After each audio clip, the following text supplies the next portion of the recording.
오늘 우리에게 주신 하나님의 말씀은 이사야 42장 1절에서 4절입니다. 구약성경 이사야 42장 1절에서 4절입니다. 내가 붙드는 나의 종, 내 마음에 기뻐하는 자, 곧 내가 택한 사람을 보라. 내가 나의 영을 그에게 주었은즉 그가 이방의 정의를 베풀리라.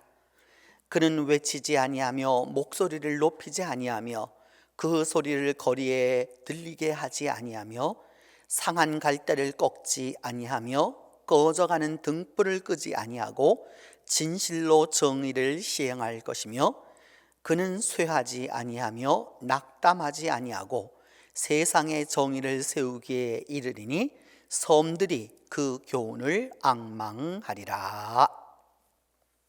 오늘은 사순절 두 번째 주일입니다.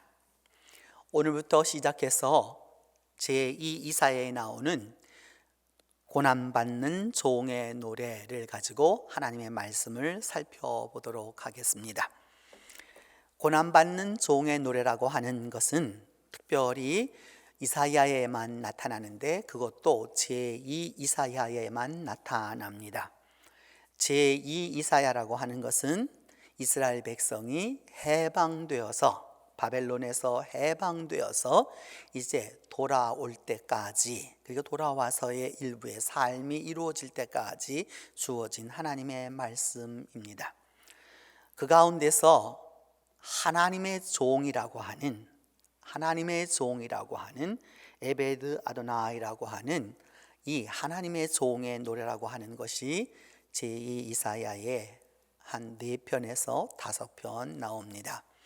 오늘부터 시작해서 우리가 이 사순절 기간 동안 하나님의 종의 노래를 통해서 하나님의 은혜를 얻도록 하겠습니다. 이사야 42장 1절은 이렇게 말씀합니다. 내가 붙드는 나의 종, 내 마음에 기뻐하는 자, 곧 내가 택한 사람을 보라. 하나님이 종을 선택했다라고 말씀합니다. 하나님의 사람을 선택했다는 것이죠. 성도를 선택했다는 뜻도 되고 성직자를 선택했다는 뜻도 되고 하나님의 모든 것을 담당할 수 있는 하나님이 원하는 사람을 하나님이 선택하셨습니다. 그리고 그는 하나님의 마음에 상당히 기뻐함을 얻는 바로 그런 하나님의 택함 받은 존재입니다. 그 종은 다시 말하면 하나님이 붙들고 있다라고 하는 이 말씀은 그 종이 보면 부족하고 연약하고 깨어질 듯한 아주 연약한 존재라고 하는 것을 말씀하고 있습니다. 하나님은 강하고 부하고 능력 있는 자를 선택하신 것이 아니라 연약하고 부족하고 무능하고 때때로는 깨어질 듯 그렇게 연약한 자를 선택하셔서 하나님과의 그 특별한 관계인 종으로 삼으셨다라고 말씀하고 있습니다. 그러면서 그 종이 해야 할 일은 무엇이냐? 세상에 하나님의 정의를 베풀 거라고 말씀합니다. 그 일이 가능한 것은 하나님이 하나님의 영을 그 종에게 주셨기 때문입니다. 여러분, 오늘도 하나님이 선택하는 사람은 하나님이 붙들어 주시는 그런 존재인 우리 모두는 기억해야 할 것이 있습니다.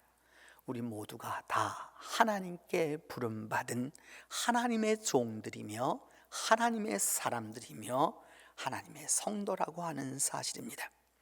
그래서 하나님은 이 이사야 42장 1절에서 내 영을 그에게 주었은즉 그가 이방에 정의를 베풀리라라고 말씀하시면서 우리는 이사야 41장 10절의 말씀을 기억해야 합니다. 두려워하지 말아라, 내가 너와 함께함이라. 놀라지 말아라, 나는 네 하나님이 됨이라. 내가 너를 굳세게 하리라, 참으로 너를 도와주리라. 참으로 나의 의로운 오른손으로 너를 붙들리라. 이 말씀을 믿고 이 말씀대로 살아가는 사람에게 하나님의 종으로 살아가는 은혜가 임하는 것입니다. 이사야 42장 2절은 이렇게 말씀합니다. 그 하나님의 종은 외치지 아니하며 목소리를 높이지 아니하고 그 소리를 거리에 들리게 하지 아니한다라고 말씀하고 있습니다. 외치지 아니한다라고 하는 의미는 과시하지 않는다라고 하는 의미입니다. 뭔가를 내세우고 뭔가를 알려주고 뭔가를 하려고 하는, 내가 이렇게 믿었다, 이렇게 능력 있다, 이렇다라고 그렇게 목소리를 높이지 않는다라고 말씀하고 있습니다. 오늘날 우리는 지금까지 신앙생활을 해보면서 소위 스타 목사도 보았고요, 스타 교인도 보았고요, 스타 교회도 많이 보아왔습니다. 그리고 실제로 우리 가운데 아직 스타 신앙이 있어서 스타 목사를 원하고 스타 교인을 원하고 스타 교회를 원하는 바로 그런 때를 우리는 아직도 살아가고 있습니다. 그래서 그 스타 신앙이 온 거리에 들리도록 그렇게 하는 것을 경험하며 살아갑니다. 하나님은 말씀합니다. 하나님의 종은 그렇게 과시하지 아니하고 그렇게 스타 신앙으로 나아가지 아니하고 그렇게 요란한 스타 교회로 되지 않는다라고 말씀하고 있습니다. 제가 몇 년 전 영국에 있는 웨스터민스터 예배당을 다녀온 적이 있습니다. 그곳에 가면 여러분이 한 번쯤은 들러보셨을 신라권의 저자 존 밀턴의 흉상이 이렇게 만들어져 있습니다. 그 흉상은 존 밀턴 자신이 만든 것은 아닙니다. 벤슨이라고 하는 분이 만들어서 그것을 웨스터민스터 예배당에 안치하였는데, 가서 보면 밀턴은 그냥 밀턴이라고만 이름이 적혀 있습니다. 신라권의 저자가 누구냐? 밀턴이기 때문에 밀턴이라는 이름만 이렇게 적혀 있습니다. 근데 그 밀턴 밑을 보면 그 밀턴 상을 세운 벤슨의 이름이 몇 번쯤 나오느냐? 30번 이상이나 나옵니다. 여러분, 밀턴이 중요한 것입니까? 밀턴의 상을 세운 그 벤슨의 이름이 중요한 것입니까? 주님이 중요한 것입니까? 주님을 전하고 있는 자가 중요한 것입니까? 진정으로 주님을 중요하게 생각하지 아니하고 주님을 위하는 그 행위를 그것만을 강조하는 것은 하나님의 종이 하는 일이 아닙니다.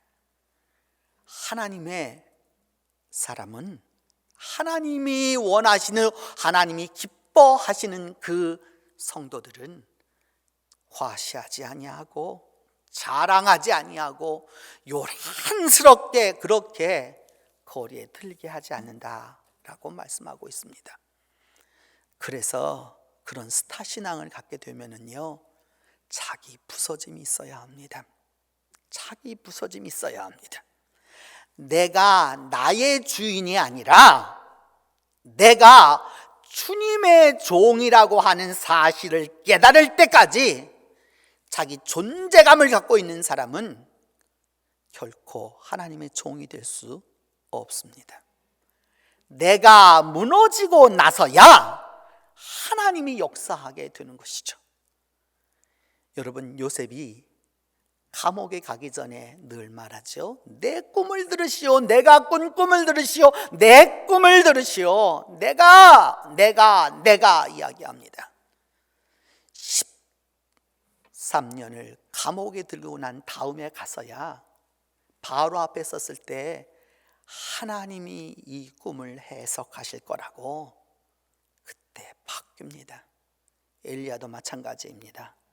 내 말이 없으면 3년 반 동안 우로가 있지 않을 것이다 라고 그렇게 말하고 나서 결국 그리시네가에 심었다가 사렙다까지 도망갔다가 3년 반이 지나고 나서야 하나님이 말씀하신다라고 자기 부서짐과 자기 깨어짐이 있는 다음에 가서야 하나님의 사람으로 올바로 사역하게 되는 것이죠. 그래서 바울 사도는 갈라디아서 2장 20절에서 말씀합니다. 이제는 내가 산 것이 아니요 오직 내 안에 그리스도께서 사시는 것이라. 내가 그리스도를 위하여 살고 내가 그리스도 안에서 살고 내가 그리스도를 모시고 살아갈 때 그때 하나님의 역사를 우리가 이루어 가는 것입니다. 이사야 42장 3절은 말씀합니다. 상한 갈대를 꺾지 아니하며 꺼져가는 등불을 끄지 아니하고 진실로 정의를 시행할 것이다 라고 말씀합니다. 너무도 우리가 익숙한 말씀이죠. 상한 갈대를 꺾지 아니하고 꺼져가는 등불을 끄지 아니한다. 무슨 의미일까요? 그저 갈대가 망가져 있는데 안 꺾는 거고 꺼지려고 하는 등불을 살리려고 하는 무슨 그런 의미로만 쓰여 있는 것일까요?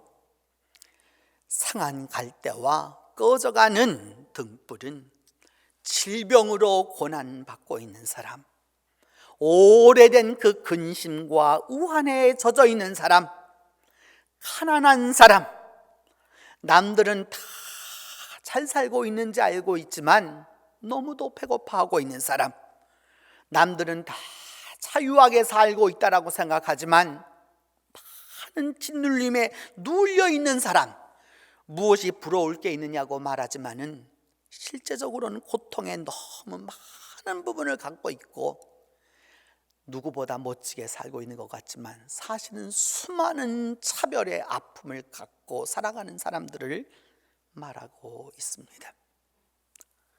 아픈 사람, 근심하는 사람, 그래서 가난한 사람, 배고픈 사람, 고통 중에 있는 사람, 질문인 사람, 차별받고 그래서 울고 있는 자들을 위하여서 마태복음 9장 13절에서 주님은 이렇게 말씀하고 있습니다. 나는 악인을 부르러 온 것이 아니요 죄인을 부르러 왔다라고 말씀하고 있습니다. 의인은 건강한 사람, 의원은 건강한 사람에게는 필요 없고 병든 자에게 필요하다고 주님은 말씀하고 있습니다.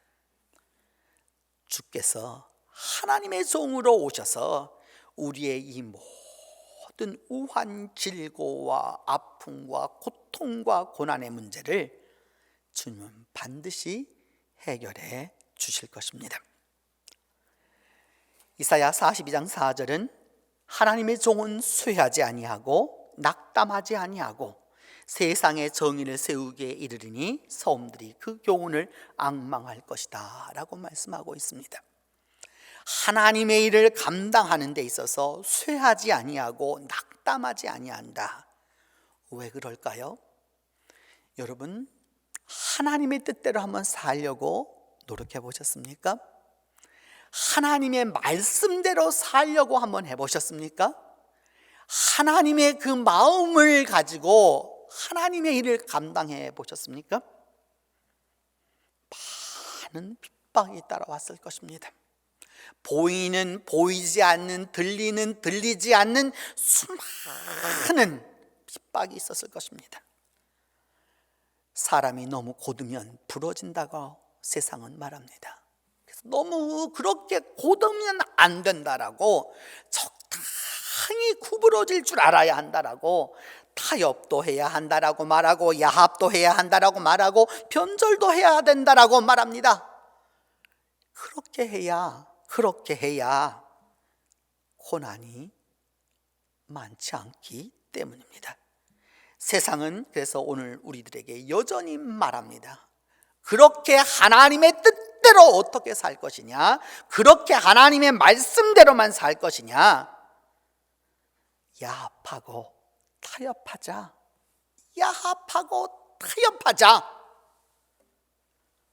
우리는 기억해야 합니다. 이때 이런 시험이 우리에게 다가올 때 기억해 두어야 합니다.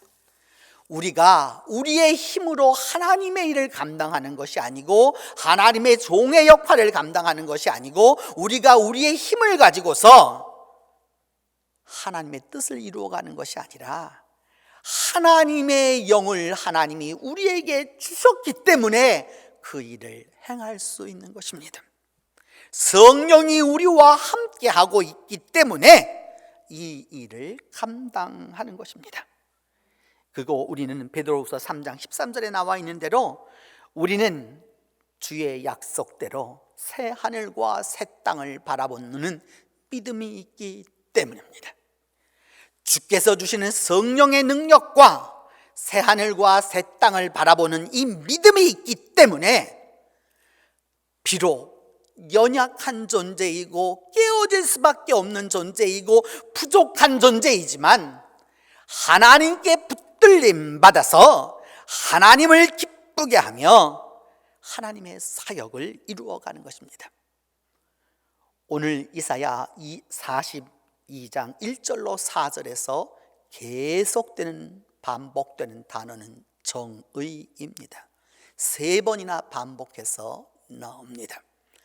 하나님의 뜻을 이루어 간다는 뜻입니다. 하나님의 사람은 오늘도 성령의 능력을 가지고 하나님의 능력을 힘입어서 그리고 또한 새하늘과 새 땅을 바라보면서 이 땅에 하나님의 정의가 이루어지길 위하여서 오늘도 하나님의 일을 감당한 것입니다. 이 일에 여러분 모두에게 하나님의 축복이 함께 하기를 바랍니다. 기도하겠습니다. 하나님, 부족하고 또 여러 가지로 부족한 존재들이지만 하나님이 택하사 하나님의 마음에 기뻐하시고 하나님의 영을 주셔서 오늘 우리를 살게 하여 주셨사오니 주님의 뜻인 정의를 이 세상에 세우며 살아가도록 성령의 능력과 새하늘과 새 땅을 바라보는 믿음으로 우리와 함께하여 주시옵소서. 우리 주 예수 그리스도의 이름으로 기도하옵나이다.